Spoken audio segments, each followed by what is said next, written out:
ஒன்றும் இல்லை.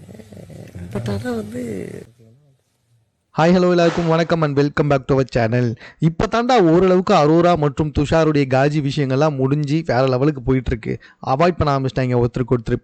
இப்போ என்னடானா கமருதீன் வந்துட்டு பார் மேலே காஜி பூச்சி அலையதும் பார் வந்துட்டு கமருதீன் மேலே காஜி பூச்சி அலையதும் ஒரே காண்டா இருக்குது. நேற்று நைட் என்ன இருக்குது அப்படின்னு சொல்லி பார்த்தீங்கன்னா இவங்க ரெண்டு பேருமே தனியாக உட்காந்து பேசிக்கிட்டு இருக்காங்க.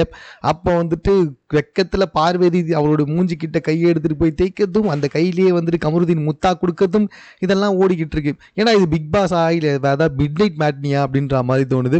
இது பத்தாதுன்னு என்ன பாரு பொசசிவா அப்படின்னு சொல்லிட்டு கமருதீன் கேட்க, அதுக்கு ஃப்ரெண்ட்ஸ்குள்ளே கூட பொசசிவ் வரலாம் அப்படின்னு கமருதீன் தான் சொல்கிறாரு. பார்வதி அதுக்கு என்ன சொல்கிறாங்கன்னா, நான் தான் உன்னை ஃப்ரெண்டாகவே பார்க்கலையே அப்படின்னு சொல்லிட்டு சொல்கிறாங்க.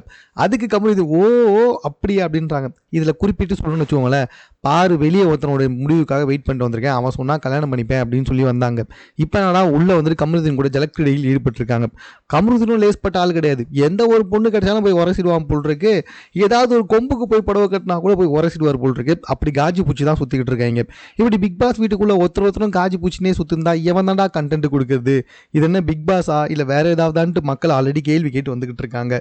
ஸோ நீங்கள் வேற இப்போ இப்படி பண்ணிக்கிட்டு இருக்கீங்க. எங்கே போய் முடிய போகுதுன்னே தெரியல. மேலும் இது போன்ற செய்திகளை உடனுக்குடன் தெரிந்து கொள்வதற்கு நம்ம சென்னை சேனலை சப்ஸ்கிரைப் பண்ணுங்க. இது குறித்து உங்களுடைய கருத்துக்கள் எதுவாக இருந்தாலும் கமெண்ட்ல நீங்க பதிவு செய்யலாம்.